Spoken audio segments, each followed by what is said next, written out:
State Departments of Transportation are responsible for building and maintaining a wide range of assets, including highways, bridges, pedestrian walkways, bike routes, and in some cases, airports and passenger rail systems.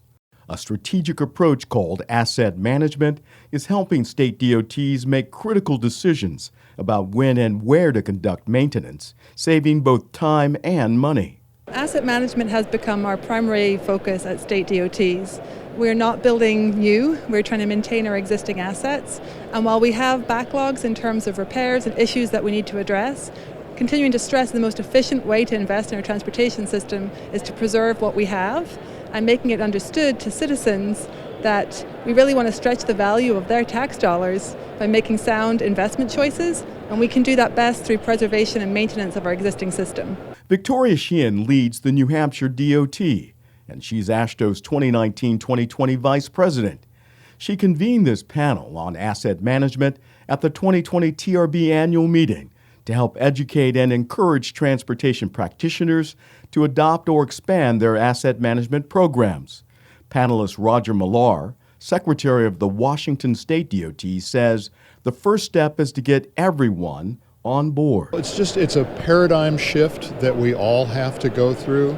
As someone who's responsible for leadership at a State Department of Transportation, recognizing that while we're really good at designing and building things, we do award-winning stuff in Washington State, what's really important is the inventory of what we have built and that asset, and the fact that we have to move from builders of projects to being stewards of a transportation system. When you have that discussion with your team, they get it.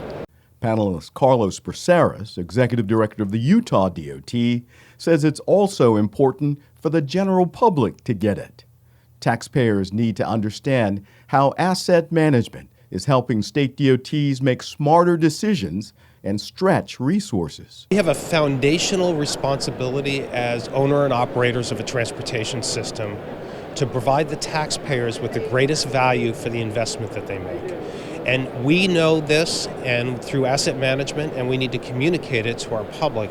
But if we can treat a road at the right time with the right treatment, we can have a lower cost of ownership. And the idea of a lower cost of ownership is about not passing on a liability to future generations.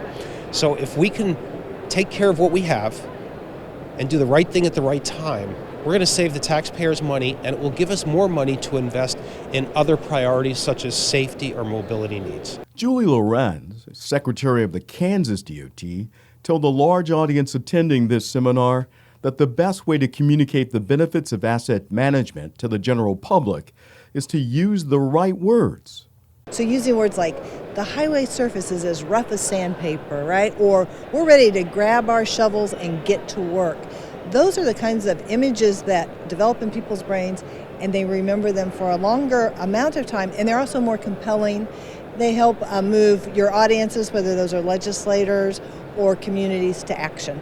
Sheehan says convening this panel was important because it gave state DOTs a platform to showcase and to share information about what's working in the world of asset management in their state. We know that across the country, different states are at different points in implementation. And I think it's really refreshing for them to hear that this is not some monumental task that will take decades to implement, that there are immediate steps that you can take, and asset by asset you can continue to mature, and that you can take things on at bite-sized amounts so you actually bring results immediately to the citizens of your state. Over the past decade, state DOTs have taken significant steps to institute asset management programs throughout their agencies, and the data shows significant improvement. Just one example is the amount of interstate pavement in good condition, which, according to the FHWA, jumped from 74% to 79% from 2008 to 2018. For more information on asset management and the work state DOTs are doing in this area, please visit the AASHTO TAM portal at tam-portal.com.